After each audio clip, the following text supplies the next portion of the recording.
Hello, hello. I hope everybody's well. Thank you guys so much for joining us. My name is Tshepo Kapane and I'm part of the Black Bullion family. Hope that everybody is doing well. Black Bullion South Africa's Money Talks webinar is in support of Money Smart Week 2023, a national campaign to encourage South Africans to better manage their money. And over the next hour, I will be your host. And of course, if you'd like to engage with me, hit the chat button and drop us a couple of messages in there. Super excited to be with you guys. Thank you so much for joining us. Our aim today is to have money conversations for a new era, while delving into how young people navigate money in 2023, dealing with things like black tax and financial pressure, and of course, a difficult economy. We'll be joined by four amazing and opinionated young people who will form part of our panel, and a very special guest, a wealth champion and senior financial planner. In the meantime, drop me a message in the chat box and let me know, where are you currently watching from? Our hashtag today across all social media is hashtag MSWSA23. So I'm all the way in Johannesburg. It's sunny, it's looking really nice, but there's a little bit of a wind. I don't know what on earth is going on with this weather. Let me know where you are. I'll read a couple of your comments as well. Let us know. We're super stoked to have you guys in terms of our webinar today. So a few house rules in the meantime and things to take note of. Please use the chat box to ask questions and to interact with me, other attendees, our panel, and of course, our member of the Black Bullion SA team, Duncan. So during this webinar, we'll have 2 polls. We'll be giving away 3 Mr. Delivery vouchers, and we'll also be answering some of your burning money questions. This webinar is also being recorded and will be available on our YouTube channel. So what's on the menu in terms of today's webinar? We'll have a word with the wealth champion, Obakeng. We'll kick things off by bringing in our youth panel for Money Talks. We'll also be answering some of your burning money questions. And of course, we'll give you an opportunity to win some Mr. D vouchers. And we will be announcing who some of our winners are. So the Money Talks webinar is all about building a community of young people who want to become financially savvy and have some of these difficult and sometimes complex conversations about money. So how can you win a Mr. D voucher to have lunch on us? I'm already hungry thinking about lunchtime, right? So there's 3 vouchers that you can potentially win. They're each valued at $100.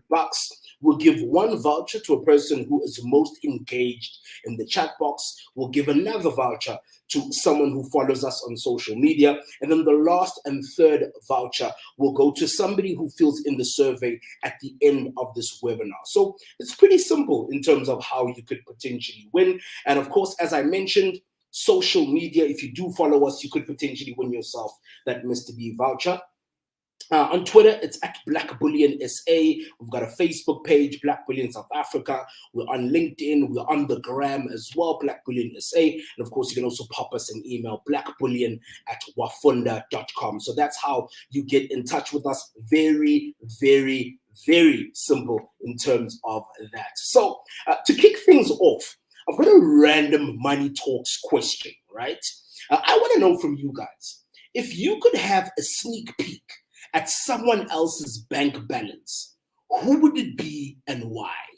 If you could have a sneak peek at somebody else's bank balance, who would it be and why? That's what I'd like to know from you guys. So get into the chat box, let me know who that individual would be. I'm happy to go first. If it was me, there's a family member. And if my family are watching this, they'll know which member we're talking about. So I might as well reveal it. It happens to be one of my cousins, right? He's a big show off. He's one of those very flashy guys. But we know his situation. We know that he doesn't have that kind of money. But the only way we can be really sure is if we have a sneak peek at his bank balance. So it would definitely be my cousin. But I'm keen to know from you guys. Let me read a couple of your comments. Let me see if people are engaging in terms of that. I see my one day is saying I'm out in Cape Town enjoying and loving the webinar so far. And Noma Kuku says, hey Tepo, I'm watching all the way from Johannesburg. So we've got some people that are in Jersey, some people are all the way out in Cape Town. Sibulela says, I'm watching from Harding. So yeah, people all over the place watching. But that's the question for today, the Random Money Talks question. If you could have a sneak peek at somebody else's bank balance, who would it be? And most importantly, why? That's what I'd like to know from you guys. And I think that's a great way to actually introduce today's special guest by having him answer this random money question. Obakeng Maoka is a senior financial planner and a wealth champion, and we feel so happy to have him in terms of today's webinar. I'm going to bring him and introduce him. Obakeng, how are you doing, man? Thank you so much for joining us today, brother. Hey, Tepo, I'm doing really well, man. I mean, the weather is great. We're about to go into summer, into spring. You know, we're going to start wearing short pants, no more Summer jerseys. bodies. You know, summer bodies are out. We've been working hard in winter. So, you know, I'm really, glad to be part of, this great Yeah. initiative with Black Billion. I think you guys are doing a very great job. These are conversations that should be had and that are Yes. needed to be had. And I hope for everyone joining us today, that they are able to derive some form of value, and it's things that we can take forward from today when it comes to money talks. Yes. Oh, again, if you could have a sneak peek at somebody's bank balance, who on earth would it be and why? That's a very, very interesting question. Hey, and I know you said, one person, but for me, it has to be two, man. It really has to be two. For the first one, for the sake of being controversial, it has to be Mr. President himself, Mr. Cyril Ramaphosa. I mean, if we're hiding money in sofas, and it's a couple of thousands of dollars, then how much does he have in his bank account, right? Mm, But anyway, mm, the second person that I'd really like to, have a sneak peek into his bank balance would have to be, Mr. Theo Baloyi, the founder and CEO of Batu Shoes. And I mean, the reason why is that, his story is very inspirational. yeah. Having started Batu in 2015, it's just been 8 years. And I mean, the amount of success he's been able to amass for himself, it's something that's very inspirational. I'm sure not just for myself, but for a lot of young people out there, having taken that risk, retiring and using his retirement provisions to start this big brand. Because I mean, it's a household brand right now, right? Yeah. Yeah. So I'd really like to see, all that hard work and dedication for the past 8 years, how the bank account looks like, for that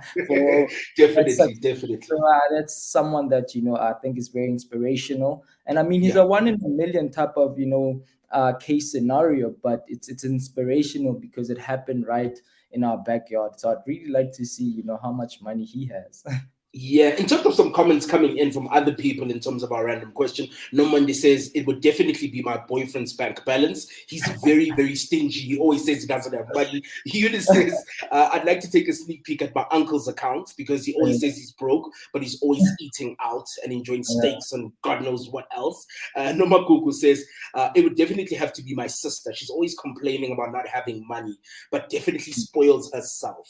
So, Obakeng, today's webinar is all about sparking money conversations, right?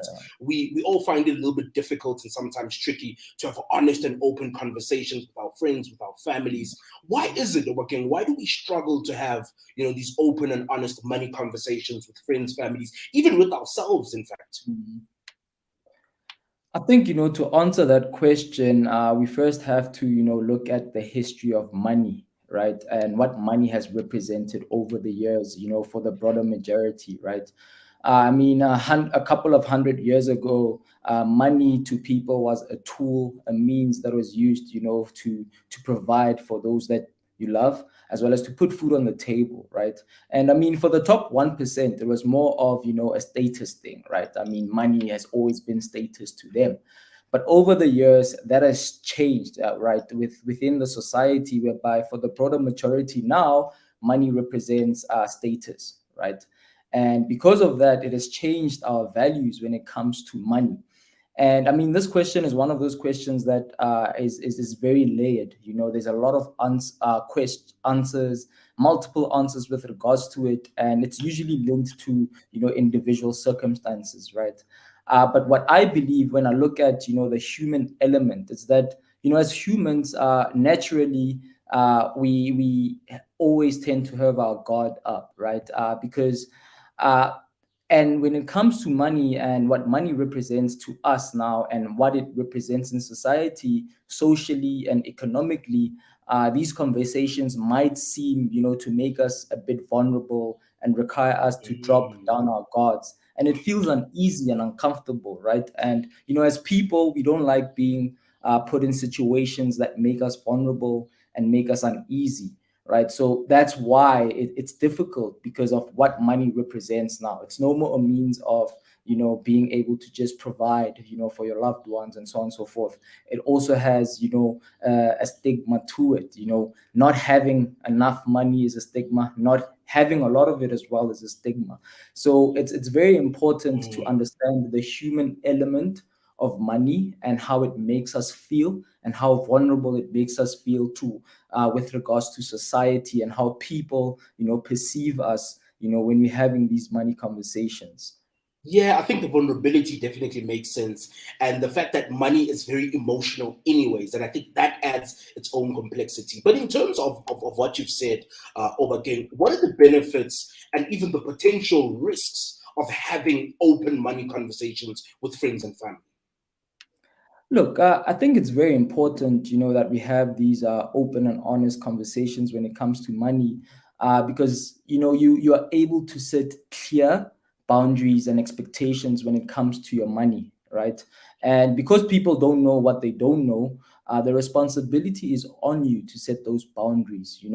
And then on the other side, I mean, it might result in people having expectations of your money and you having to assume more financial responsibility with regards to everyone around you, right?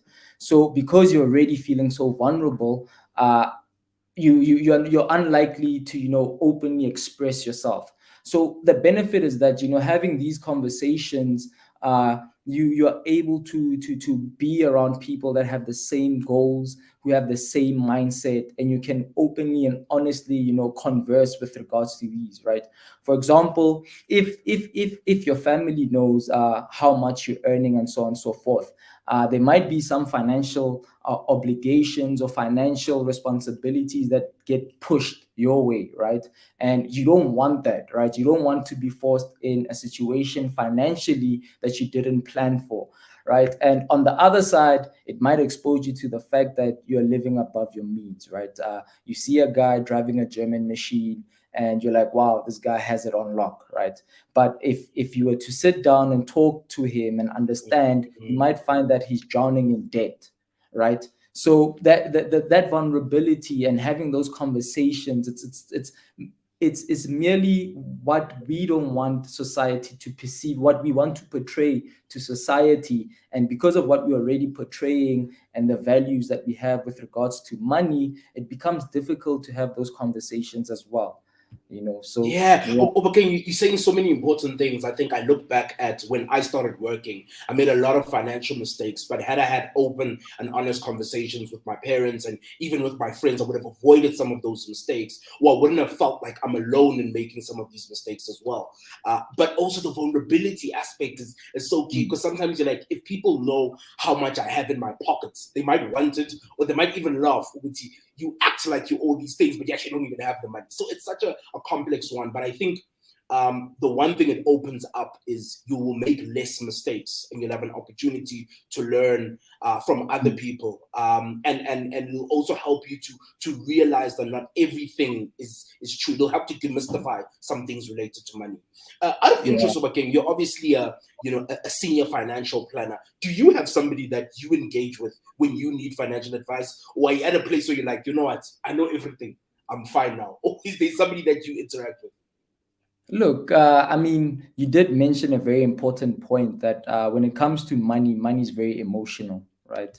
And because of that emotional aspect of money, sometimes you tend to be very subjective about your money, and you forget the certain goals that you had for yourself, right? So I think it's very important that you have people around you that keep you, focused and on track with regards to your financial goals. So it's very important that you surround yourself with people that are like-minded as you, who want to achieve financial stability and so on and so forth. Because I mean, if you're hanging around, which is not, I don't want to say it's a bad thing, but if you're around big spenders, then when you do get some money, you also want to be a big spender, right? Because of the circle that you're around.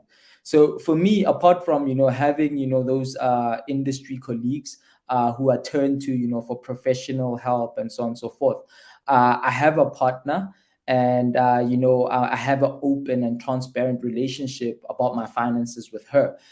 Because I believe that it's extremely important for her to know my goals and to buy into my goals so that she can keep me in track. I mean, she's the person that I spend the most time with, and she's the person that I spend money on, right? And we are building, and it's very important that she knows that, look, this is the goal, and this is what we need to do to achieve those goals, right?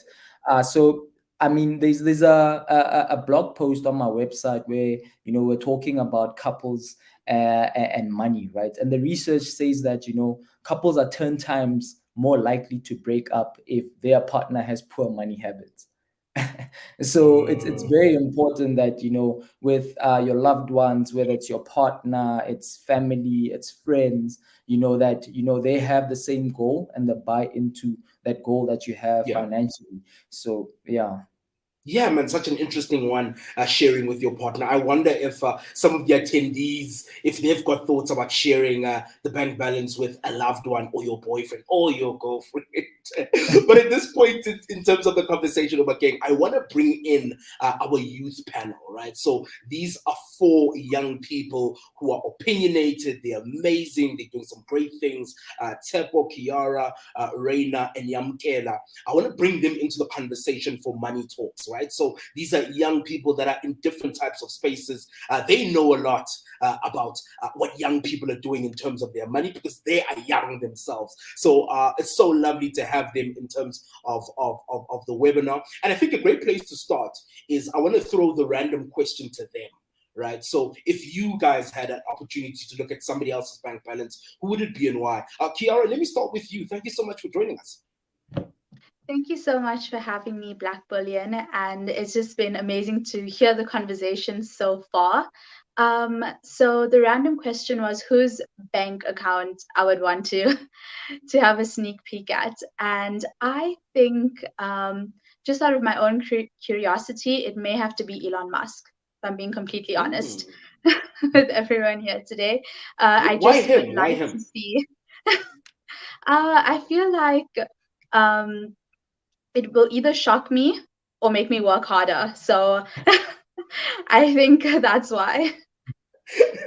Thank you so much for sharing. Tsepo, whose bank balance would you like to see, brother? Good day, everyone. Am I audible enough?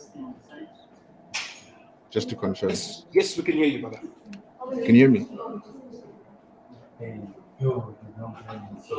Yes, Tsepo. Okay, so if there's anyone whose bank balance I'd love to see, it would have to be Warren Buffett. That man's investment ways are just intricate, and I want to learn all of them. And I believe seeing how he spends money could potentially unlock or show me how he managed to get to where he is. Yeah, and he's such a stingy guy. I remember watching one of the documentaries. Like, he lives in a really old house. He's still driving the same car. He eats McDonald's every morning. He's such a stingy guy as well. So I'm assuming the bank balance will be quite massive. Reina, from your side, whose bank balance would you like to see? Hello, everyone. Yeah, the topic is interesting. I would like to see Mr. Petrus Motsepe's bank balance. That one would motivate me. It would motivate me to work even harder. My interest in the sports department really makes me want to know how did he manage to get there? Will I be able to buy one PSL team like him? Oh man, that's one that I wasn't thinking about. But you're absolutely right. That's somebody that I'd also like to see his bank balance. So, panel, I want to talk a bit about black tax. I know anytime it's mentioned, it seems to be a little bit heavy. But before we delve into black tax, I want to know from our panel specifically, and it's also going to be a very weird question. Do you know how much your parents or your guardian earns? And if yes, how do you know? Reina, do you know how much your parents earn, your guardian? Yeah, that's a tough one. I know how much my mom earns, but for me to find out, it was because she was going through a tough time. So she had to reveal to all of us. We had to know that we're not gonna live the same lifestyle that we used to live in the household. So we had to share with us how much do we have at our export. Interesting. Tsepo, within your household, I mean, do you know how much your parents or your guardian earns? And if so, how did you find out? I do. It also happened there was something that was happening, so they had to call me in and sit me down and say, "Look, this is what we have. This is what's happening, and this is what you can afford to do with, So I also had to like sit back and say, okay, with what was presented to me, how do I work around it? So yeah, you never find out on good terms per se when it comes to our people. It's always I can actually. So that's how it is. I hear you. Kiara, on your side, do you know how much your parents, your guardian earn? And if so, how did you find out? Yes, I do know. I feel like it kind of happened because my parents thought that a lot was changing in the economy a few years back. I was going to study away from home. So I feel like my parents thought it would just be better for them to let me know where we stand as a family financially, because navigating paying for university became a bit of a worry. So yeah. I find it so interesting that each person found out because something was happening within the household and it wasn't really a positive thing. And that leads us into the next conversation around within the household. Do you guys talk a lot about money? Is it a taboo thing, or is money only discussed when something is going horribly wrong?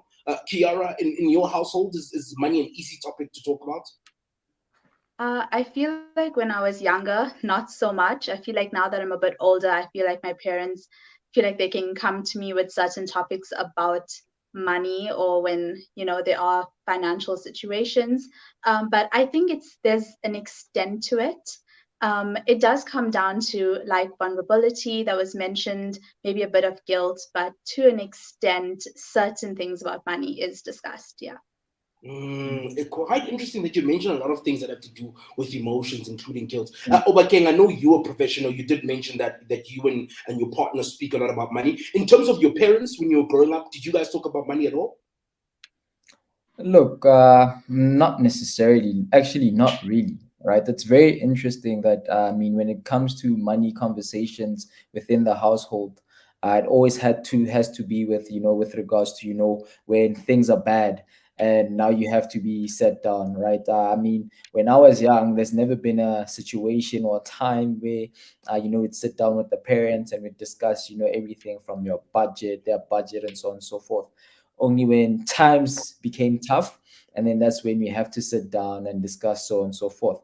And which is very interesting, because I remember, Tepo, when we were having this type conversation months back, and that was the whole point, that when we never actually sit down with parents and discuss finances when things are going well, right? Only when things are going bad, that's when now it's time. And I mean, at that point, what can be done, right? That's true. That's true. Reina, in terms of your household, is money openly discussed? What's the situation within your household?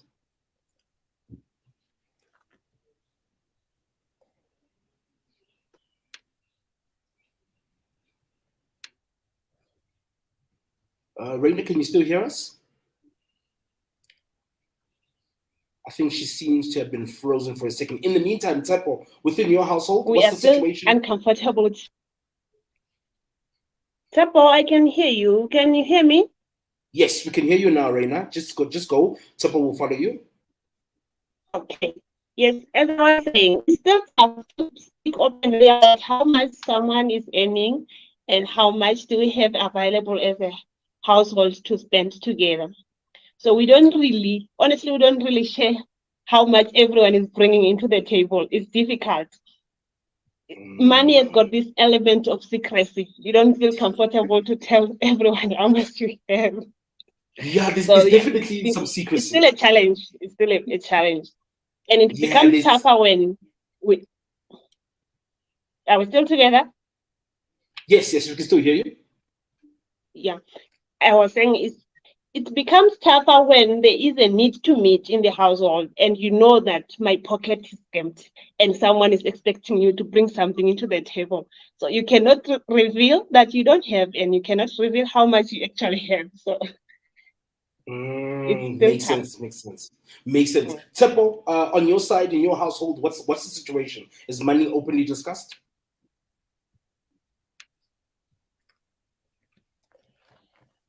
About that I'm in the lab. So no, it wasn't. I think the biggest problem we have with parents is that to them you are a child until something bad happens and they have to rope you in. So we never discussed any of these things up until a situation presented itself where they had to be honest. They had to stop covering all the corners that they thought they needed to cover. Yes. Yeah, that makes so much sense. I see there's an interesting comment from Mwando who says this topic is somewhat something I've always wanted to talk about because I run a small sweets and chips business and I sell mostly at work and the taxi rank. I've noticed that people think I have a lot of money, but when I try to explain which all the money is for the business, they start to have these assumptions. So it's such interesting that we find it so difficult to have these conversations with friends, with family, even with people that you're really, really close to. I want to go back to the panel and just ask this question to them. In terms of your home situation, is there any expectation or obligation to help financially, perhaps now or perhaps later when you start working? Tepo, what's the situation? Is there an expectation? What are you gauging at home at the moment? I think there's always an expectation. They might not necessarily voice it and say, we want you to give us 10,000 every month or whatever, but there's always an expectation because you hear it in the subtle small comments when they make small talk sometimes. Say, oh, we can't wait for you to finish studying so you can buy a car and take us somewhere. We can't wait for you to finish studying so you can do this, do that. It's always like that. It's always subtle. They never come out and say it. And with that, if you don't pick up the hint and you finish off and you go about your ways, they may then come back and say, oh, so we put you through school and now you forgot about us or all of that. So it's like I think, yeah, I think there's always an expectation, even if they don't say it. And it might not necessarily be you taking care of them. It can also be you taking care of the little ones at home, to saying, oh, my little brother has a soccer match, he doesn't have soccer boots. As a big brother, I can do this, I can do that. So there's always an expectation. Yeah. Kiara, within your household, is it also subtle? What's the situation at the moment? I feel like within my household, I feel like I almost put the obligation on myself when I really think about it, because I feel like, a lot of my parents, they've done a lot as I was studying and, entering my career and all of that. And I feel like you almost feel like you want to pay it forward to your friends or family. So I feel like I put that obligation on myself. There hasn't been any like verbal expectation shown, but I just feel like there's that underlying obligation that you do feel. Makes sense. Yeah, I completely get it. When I started working, I also wanted to help at home and to show that I'm doing something, and I wanted it to be shown and to be seen within the household.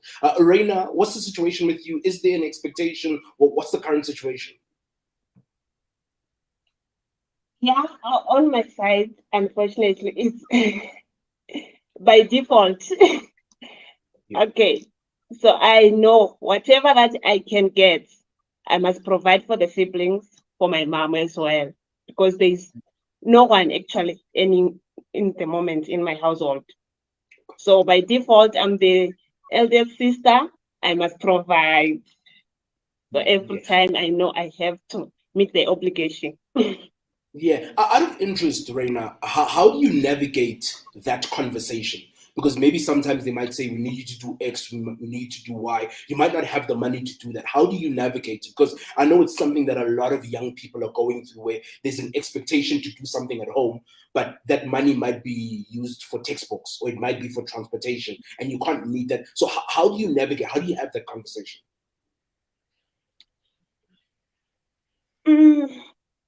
It's tough. Mm. It's tough. Sometimes you find yourself in a situation where you need to put the needs of the family before yours, or rather not have that textbook and go use the institution's library and buy food for the family. So it's a matter of compromising on my side. I make sure that the family needs are my priority. My first priority is my family's needs, then mine will follow after. Then it helps me to balance. Once I know that they have whatever basic needs that they need, then I'm also at peace. Okay, that makes sense, but it's such a difficult one to always have to compromise as well. But I get the idea of having to find this balance. Support to other people who are part of the conversation, they're going through something similar. I mean, what advice or encouragement do you have for them to navigate it? So what me and my grandmother said and discussed one time was that we are not living for now, we are living for the long term, right? She's old, she has lived, she has had her fun. Now it's my time to sort of have my fun and live. And with that, I'm not saying I'm not taking care of her, but I'm just saying we're looking at 5 years from now. So if we're working towards something. We cannot, if say I have money now and then there's something that needs to be done in the house. Let's say they want to build a wall and I happen to have money. Instead of rushing to build that wall, we can look at how that money can be used to build us 2 walls in the next 5 years. So instead of me now putting myself under all of this pressure to try and provide and even losing focus on my studies, it's always been a thing of saying we've been surviving before I even went to varsity. So can we keep surviving like that for the time being while I finish so that I can come back and do better? Because there's no point in me not focusing with my school on my studies, maybe doing that while working to try and bring something in, ending up failing or even losing whatever scholarship I may have. So instead, let me focus, put all my attention in here, finish, and then when I finish, I can do tenfolds of what I would have been able to do while I was studying. That makes so much sense. Kiara, I mean, what words of encouragement, advice do you perhaps have for other young people in Raina's situation? A lot of people are in that situation where they need to have difficult conversations with family members. They need to find a balance. They need to find a compromise. I mean, what are your thoughts with regards to all of this?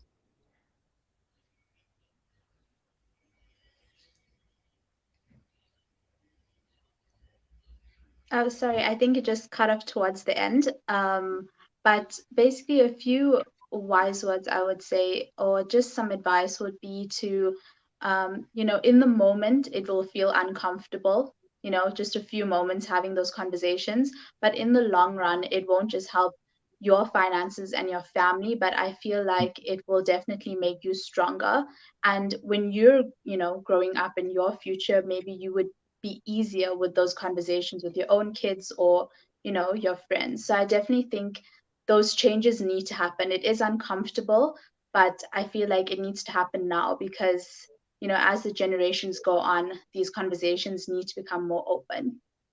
You know what, Kiara, Tepo, Reina, thank you guys for being so honest and open and sharing with us and giving us advice and even teaching us, because we learn from each other all the time. That's the point of Money Talks, that there is no right or wrong answer. It's just people sharing their experiences and trying to find understanding from other people. Obakeng, I want you to wrap it up for us in terms of this specific topic.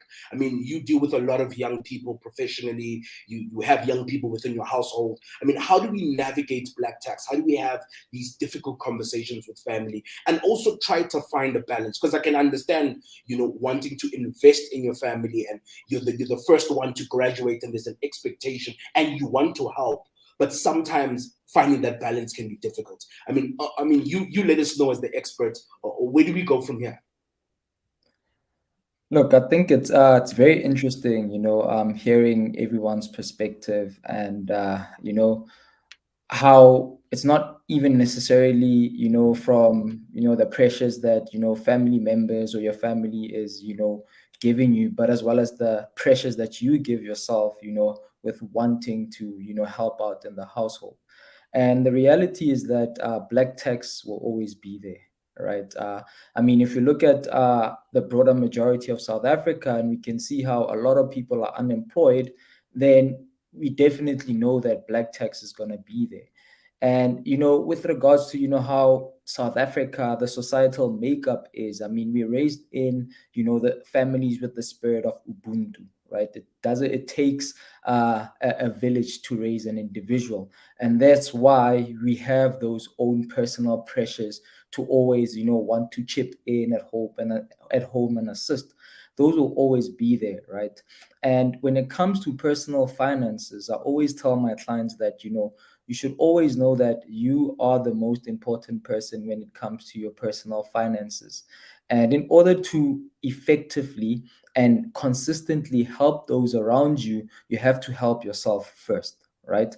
Just like what Tep was saying, with the fact that him and his grandma, they have a plan that they're not living for now, but they're living for tomorrow. They're living for the next 5 years. You have to be confident enough in your financial goals, your financial plans, and have plans in place so that you can reach your goals, so that you're able to assist those that come after you, right? I mean, when we look at society, our grandparents, their responsibility was to take care of our parents, our uncles and aunties, our nephews, our nieces, and so on and so forth. But over time, that has reduced, whereby now we as individuals, we're looking at the immediate family, whereby it's more our parents and our siblings rather than, extended family members. So that will always be there. But just like how when you're in an aeroplane and, an emergency is happening, they'll always tell you that, look, help yourself first so that you're able to help those around you. Because if you don't help yourself first and something happens, then you are in a worse off situation. So when it comes to your own personal financial goals, always ensure that you, as the most important person, put plans in place to reach and achieve your financial goals. And that doesn't mean that you have to neglect your family members. They're always going to be there, but ensure that your plans are there. You have goals, you have plans, and you have plans to reach those goals, and you're working towards that. And having those honest and open conversations with the family with regards to the finances always makes it a bit more easier than when we're not having those conversations, right? So Yeah. black tax will always be there. Just always remember that, in terms of your personal finances, you're the most important person. Assist yourself first so that you can assist those that come after you consistently and effectively. Yeah, man, you've mentioned such important things. Fantastic stuff coming from you. Thank you so much for sharing with us, Obakeng, and so important to take care of yourself so that you can take care of your family as well. We do have our first polls up on the screen. I'm keen to know from all of our attendees. Go into the chat and let me know. I'm just keen to know, are you experiencing black tax at the moment? Option A, which is yes, I am assisting at home as best I can. Option B, no, I'm not in the position to assist. Option C, no, there is no expectation. Or option D, I avoid this topic altogether. I know people love to avoid this topic, but even when it's sometimes subtle, which is something that Separate mentioned, there is that little bit of an expectation to help at home. So keen to see what people's thoughts are. Are you currently experiencing black tax? I see there's quite a lot of B's. So a lot of no's are coming through where people are saying, no, I'm not in the position to assist. So it'd be interesting to know, if you were in the position to assist, would you assist? But quite a lot of B's coming through in terms of people. And I'll keep going back into the comments just to see what people are saying. So I want us to continue with this conversation in terms of dealing with financial pressure, something that Obakeng mentioned a little bit earlier in his chat. I'm keen to know from Reina and Kiara, apart from family aside, are there any other sources of financial pressure that you're feeling at the moment? Could be pressure that you put on yourself, it could be social media, it could be anything. I'm just keen to know. Kiara, is there any other sources of financial pressure that you're feeling at the moment? I definitely think that, social media, also just being in a working or studying environment does create a bit more financial pressure. If you have students, maybe studying that have access to more resources than you, if you're working and you're trying to work towards a certain position or goal, and you feel like you need certain finances or aid to get you there. And definitely social media. I mean, social media is definitely a lot of comparison, a lot of, you see people maybe living beyond their means, and you want to try and keep up. So those do add that level of pressure. Oh man, keeping up with the Kumalos. Oh, so much stress. Reina, from your perspective, are there any other things that are causing any financial pressure in your life at the moment? Is it social media? Could it be friends? Is it maybe pressure that you put on yourself? Besides social media, I think maybe the lifestyle around the campus, because there are those friends, or maybe could I say group members you interact with, the students that you spend most of the time with around campus. They can have an influence on how you run your life. They can put you under some sort of financial pressure as well. But then it's always matter to go back into your drawing box and remind yourself who you are and what is it that you can afford and which lifestyle you cannot afford to. This is why it's so important to have young people that are opinionated like you guys in the room. Because I never thought about it that even on campus, there's some financial pressure. The way other students are dressing, some students have cars, some don't have cars. Some are having these teams in secrecy. Some are buying food on campus. Like all these small little things that all add up and could add some financial pressure. It's such an interesting one. Tsepo, on your side, are there any other sources of financial pressure that you might be feeling, pressure you put on yourselves, things that you're seeing on campus? What's happening on your side? I think the only pressure I'm feeling, it's the pressure I put on myself. That's it. I think I personally had to grow faster at a young age. So I sort of like fortified myself in a way to repel all of this pressure. So I never really get pressured by social media or just people going about their lives, because I understand that the life I'm living and the life they're living are two different lives. And I understand that we're different people and we're from different backgrounds and different families. So the only pressure I'm feeling, or the only pressure I'm putting on myself, okay. So the only pressure I'm feeling is the pressure that I put on myself. That's it. Because I don't Okay, think that, social that makes media sense. can pressure me into, yeah, yeah. Into doing things. That makes sense. Obakeng, I wonder, is financial pressure always a bad thing? Look, it's not always a bad thing. It just depends on what is driving that pressure, right? If that pressure is being driven by your own personal financial goals, then I mean, pressure makes diamonds, right? If you have that pressure of you wanting to achieve certain things for yourself, then the pressure can always result in you finding ways in which you can achieve those goals, right? But if the pressure is coming from, external influences, then that can become a bad thing, right? Because then that's where money anxiety comes in. That's where depression comes in. Because then, as people, we like comparing ourselves, not knowing what the next person had to go through to attain what they have, not knowing their background, are they wealthy at home? You don't know anything about the next person. And I mean, this is extenuated by your social media, like Kiara is saying, right? We are always on social media. You seeing the Kumalos, the Joneses, and they living. And sometimes you see a person who is your age, and they seem to have, like created such a big amount of wealth for themselves, and you're asking yourself, why are they my age and they're living a certain type of way? So that's where now you become susceptible to scams, because now you want instant gratification.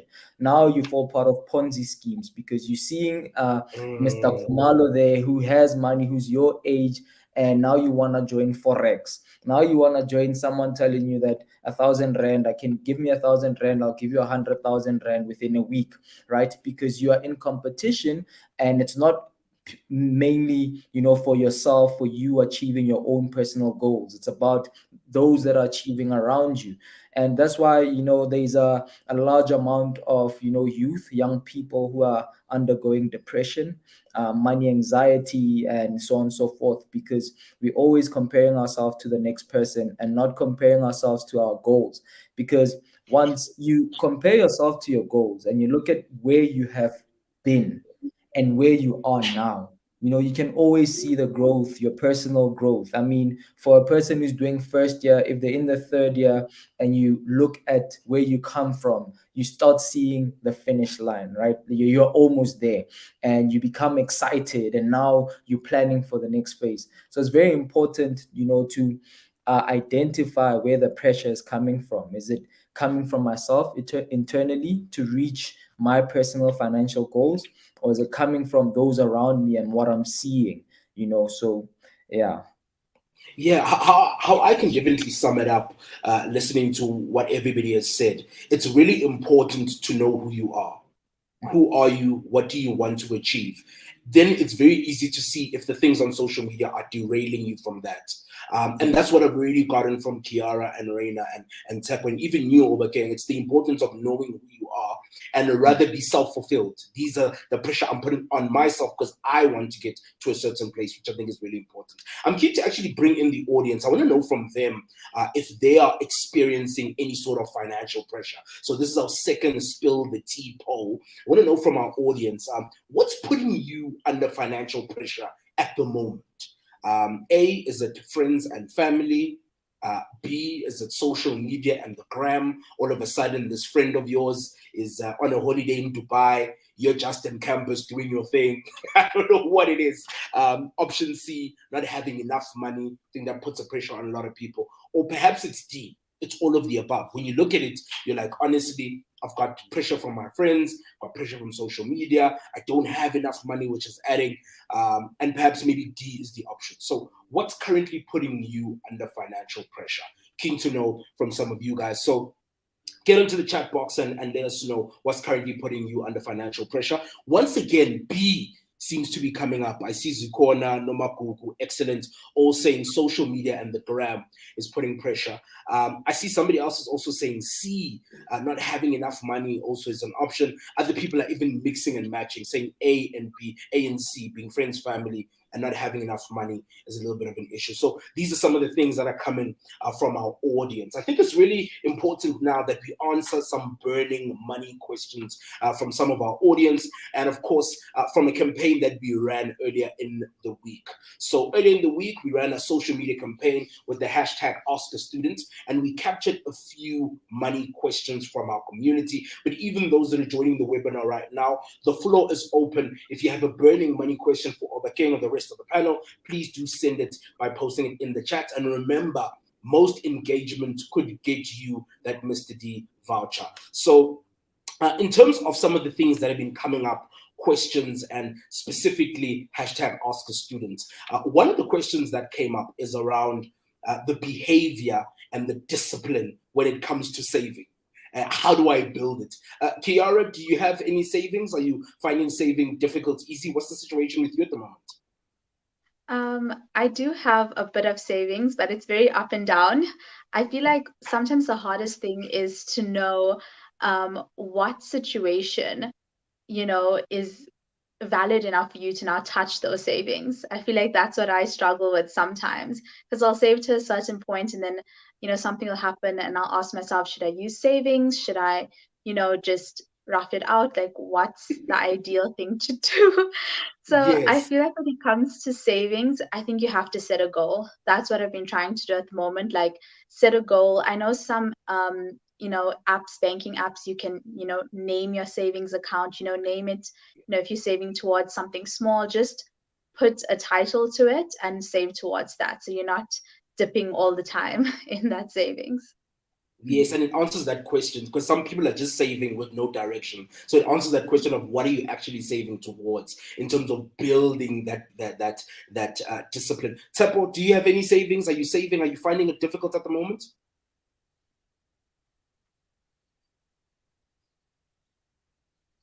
But my problem with that is that you can save all the money in the world, but if the money you're saving is not working for you, or in a way working towards increasing the money that you have, then you're not really saving for anything.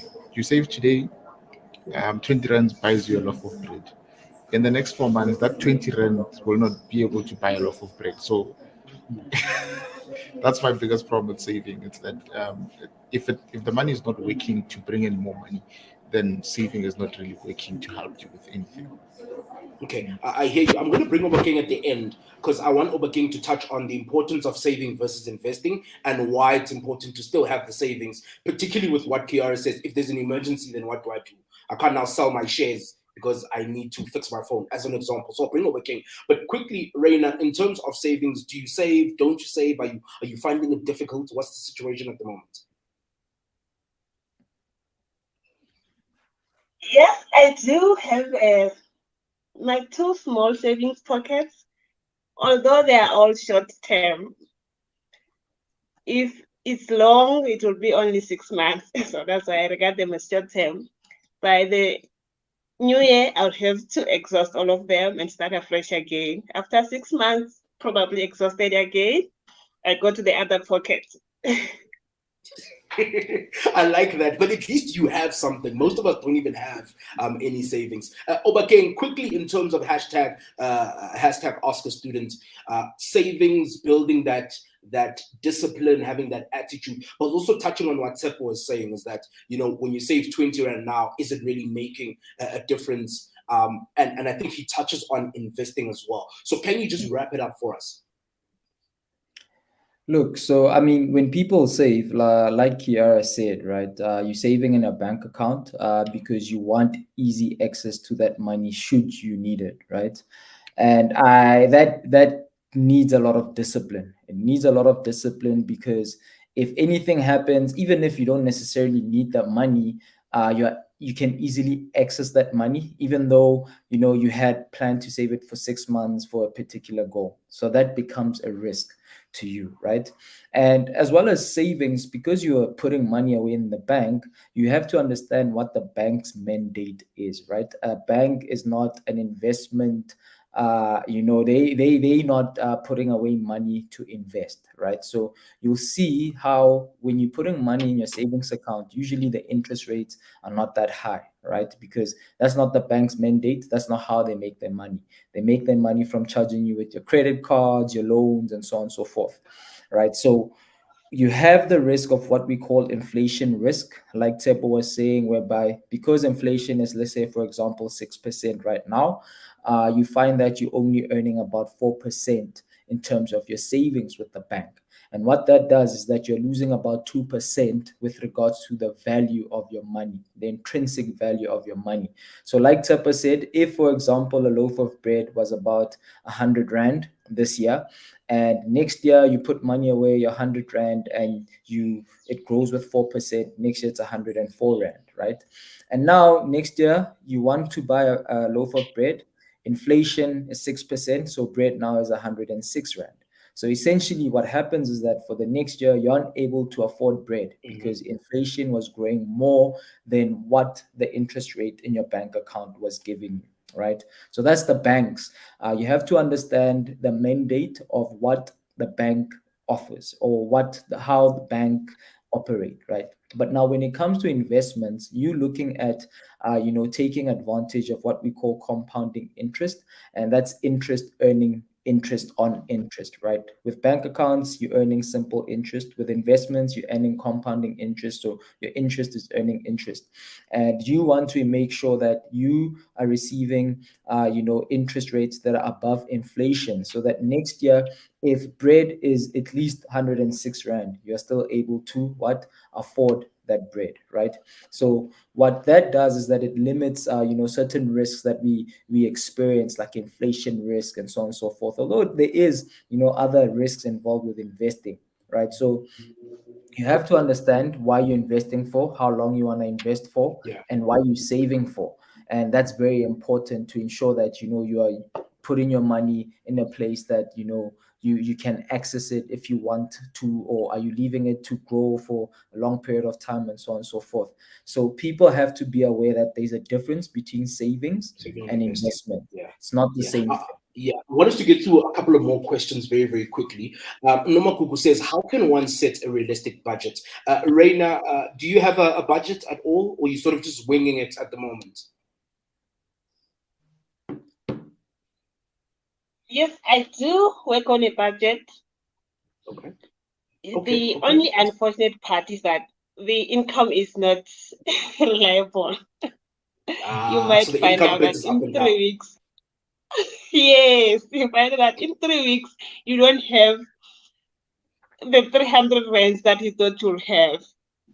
Then in another 5 weeks, maybe have 500 rands. So my budget is always fluctuating. Okay, that makes sense. That makes sense. Kiara, do you currently have a budget at the moment, or are you sort of winging it?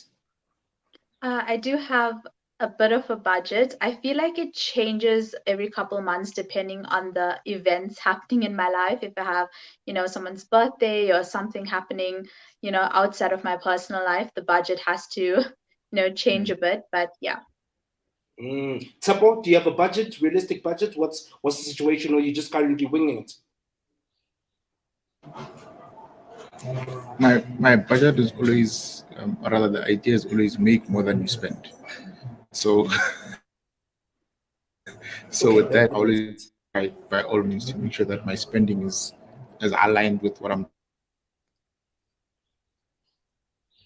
Yeah, that definitely makes sense. I think we're losing Tabo a little bit there. Obakeng, what's the one key? Can you hear me? Yes, we can hear you now. Okay, I think we might be losing Tabo a little bit. Obakeng, very quickly, what's the one key thing when creating a realistic budget?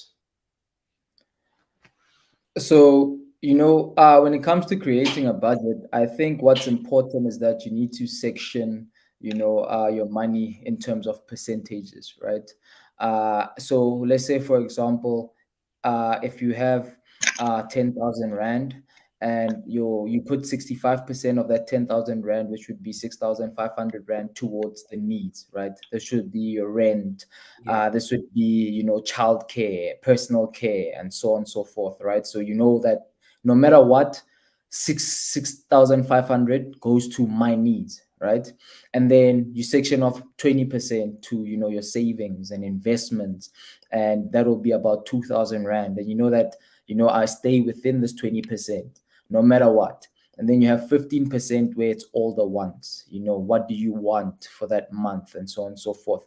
I think when you're working in percentages, it's easier to realistically see how much it is that we need to spend, and how disciplined we have to be with regards to our wants, our needs, and our investment goals. It's very important, right? Because that makes sense. No matter if you're earning 100,000, 1,000, 60% is 60%. It might differ, but if you're keeping within that 60% of, or 65% of those needs, then you know that you have to limit, how you live, and how you spend your money with regards to certain things that might be important to you, or might be wants, or might be saving goals. Now, Obakeng, thank you so much. I think using the percentages definitely makes sense. And that brings us to the end of the Q&A. I wish we had enough time to go through as many questions. There's so many coming in. So to Obakeng, Kiara, Reina, Tepo, thank you guys so much in terms of sharing some of your knowledge and your insights in terms of today's Money Talks. I know people are waiting to see who are the winners in terms of these Mr. D vouchers. We did mention that we'd be giving away 3 of these Mr. D vouchers, one for the person person that's most engaged in the chat box, another to somebody that's followed us on social media, and then a third one is for the survey, which will be coming up straight after this. So in terms of our winners, a big and massive shout out to Noma Gugu Makatini for following us on social media. I am so jealous. Please share that streetwise too with me, please. And then, of course, our next winner is Eunice Chiwaya for being the most engaged in terms of questions, in terms of engaging with other people. It's been absolutely amazing in terms of that. And then, of course, if you would also still like to have a chance at winning a voucher, all you need to do is scan the QR code and fill out the Money Smart Week SA survey. So to Noma Gugu and Eunice, we'll contact you guys via email with that voucher code. But if you would like to win the third one, all you need to do is scan the QR code, fill it in, and we will randomly select one person, and we will also be contacting you via email as well. And of course, that brings us to the end of our webinar right on time. I really, really appreciate you guys for joining us today. A big shout out to Obakeng, a big shout out to our panel as well. They were absolutely amazing. That brings us to the end of the Black Bullion South Africa's Money Talks webinar 2023 in support of Money Smart Week. A big and massive shout out to all of you. Happy Thursday. Stay money savvy and keep having those money talks with your friends, with your family, and of course, even with yourself as well. And of course, you can keep following us on social media to get updates on our next webinar, competitions, and of course, where to get the recording for this particular webinar. Obakeng, thank you so much. Kiara, thank you so much. Reina, thank you so much. Tsepo, thank you as well. And of course, Duncan, who's part of the Black Bullion South Africa team in the back end, making sure everything is running smoothly. Thank you guys so much. To the panel, give me a big high five. I'll give us a countdown. 3, 2, 1. High five, guys. Thank you guys so much for joining us. Cheers. Thank you, Tsepo.